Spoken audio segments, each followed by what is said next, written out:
আমার কাজের জায়গায় যে টয়লেটের কমোড অনেক সময় বসার উপযোগী থাকে না। দাঁড়াই প্রস্রাব করার প্রয়োজন হতে পারে যদি যেখানে আপনার মানে সুযোগ নেই, বসার কোনো সুযোগ নেই। আমার কাজের জায়গায় যে টয়লেটের কমোড অনেক সময় বসার উপযোগী থাকে না, অর্থাৎ অন্যের ব্যবহার করার ফলে পেশাব লেগে থাকে, তাই বাধ্য হয়ে দাঁড়িয়ে পেশাব করলে কি আমার গুনাহ হবে? দাঁড়াই প্রস্রাব করার প্রয়োজন হতে পারে যদি যেখানে আপনার মানে সুযোগ নেই, বসার কোনো সুযোগ নেই। যদি সেখানে আপনি কমোডে বসার মতো সুযোগ থাকে, বসাটাই হচ্ছে আপনার বিধান। যেহেতু রাসূলুল্লাহ সাল্লাল্লাহু আলাইহি ওয়াসাল্লাম দাঁড়িয়ে প্রস্রাব করতে নিষেধ করেছেন, ওমর ইবনে খাত্তাব রাদিয়াল্লাহু আনহু বর্ণিত সহিহ রিওয়ায়াত দ্বারা সাব্যস্ত হয়েছে।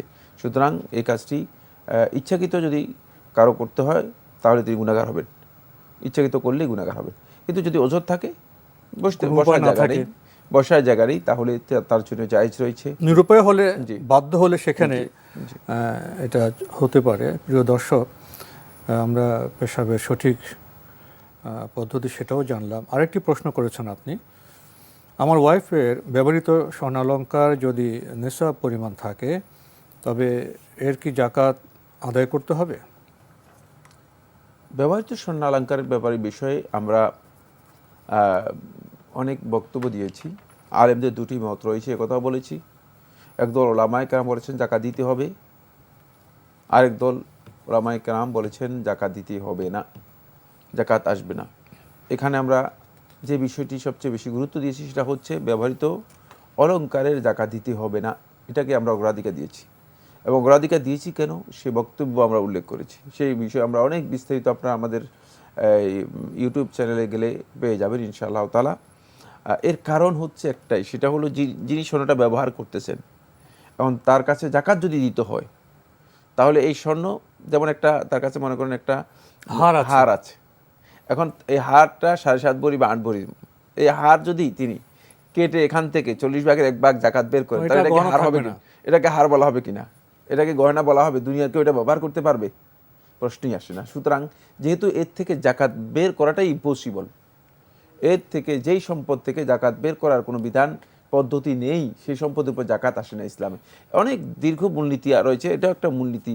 কারণ এটা তাহলে অবশ্যই বাড়ির জাকাত হয় না, যে জমিন মনে করেন পতিত জমিন রয়েছে, অনেক কোটি কোটি টাকার পতিত জমিন রয়ে গিয়েছে, সেখানে কোনো উৎপাদন হয় না, তার উপর জাকাত আসবে না, তার উপর জাকাত আসবে না। সুতরাং মানে ব্যবহৃত যে মানে স্বর্ণালঙ্কার বা গহনা রয়েছে সেগুলো থেকে জাকাত বের করার কোনো মানে পসিবল পদ্ধতিই নেই, সিস্টেমই নেই, মানে সেক্ষেত্রে তার উপর জাকাত আসার কোনো সুযোগ নেই। আর কেউ যদি স্বর্ণ জমা রাখে সম্পদ হিসেবে, তার উপর জাকাত আসবে। স্বর্ণ জমা রাখুক, স্বর্ণ বিক্রি করুক, স্বর্ণ মানে রেখেছেন কিন্তু উদ্দেশ্য হচ্ছে মানে দাম বৃদ্ধি হলে বিক্রি করবেন, ব্যবসা, অবশ্যই সেগুলো জাকাত তাকে দিতে হবে। জি, আমরা জানলাম বিষয়টি সম্পর্কে। প্রিয় দর্শক, আরও একটি ইমেল পাঠিয়েছেন কুমিল্লা লাকসাম থেকে মোহাম্মদ আনোয়ার হোসেন। লিখেছেন, আমরা বাসের সামনের আয়নাতে পবিত্র মক্কা শরীফের ছবি ঝুলিয়ে রাখতে দেখি। আরবি অনেক দোয়া দরুদ লেখা থাকে। এসব পোস্টারে আবার মাইক্রো টমটমে দেখে থাকি এসব পোস্টার। বেশিরভাগ সময় চালকের সামনে ঠিক তার আয়নার উপরিভাগে লেখা থাকে লা ইলাহা ইল্লাল্লাহু মুহাম্মাদুর রাসূলুল্লাহ অথবা বিসমিল্লাহির রহমানির রহিম। এসব লেখা কি ঠিক আছে, বৈধ হচ্ছে? মানে হারাম বা নিষিদ্ধ বিষয় নয়। যদি কেউ ভালোবাসা প্রকাশ করে, যদি কেউ লিখেন, লিখতে পারেন। লেখাটা সৌন্দর্যের জন্য হলেও এর মধ্যে ফায়দা আছে, দুটি ফায়দা আছে। 1 নম্বর ফায়দা হচ্ছে যারা দেখবেন তাদের দেখার একটা প্রভাব পড়বে, তাদের তাজকির হবে, রিমাইন্ডিং হবে, তাদেরকে রিমাইন্ডার দিবে যে এটা হচ্ছে কালেমাত তাওহীদ লা ইলাহা ইল্লাল্লাহ। মানে তাদের এটা হয়তো অনেকে আছেন যে আবার দেখে লা ইলাহা ইল্লাল্লাহ পড়বেনও, তাহলে তিনি সওয়াব পেয়ে গেলেন, যিনি লিখেছেন তিনিও এর সওয়াব পাবেন।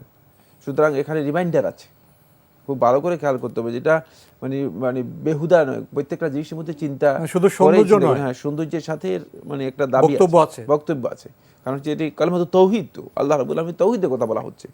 মানে 2 নম্বর যে বিষয়টি সেটা হচ্ছে চেতনাগত দিক থেকে আপনার একটা পরিচয়, আইডেন্টিটি বহন করতেছে, আপনার একটা আইডেন্টিটি বহন করতেছে। সেটা হচ্ছে যে না, এই মনে হয় গাড়ির মালিক নিশ্চয়ই মুসলিম, একজন মনে হয় ভালো বান্দা, মানে এই বিষয়টি চেতনাগত দিক থেকে বহন করতেছে। সুতরাং এই কারণে যদি কেউ লিখেন তিনি অবশ্যই এটা ভালো কাজ করেছেন।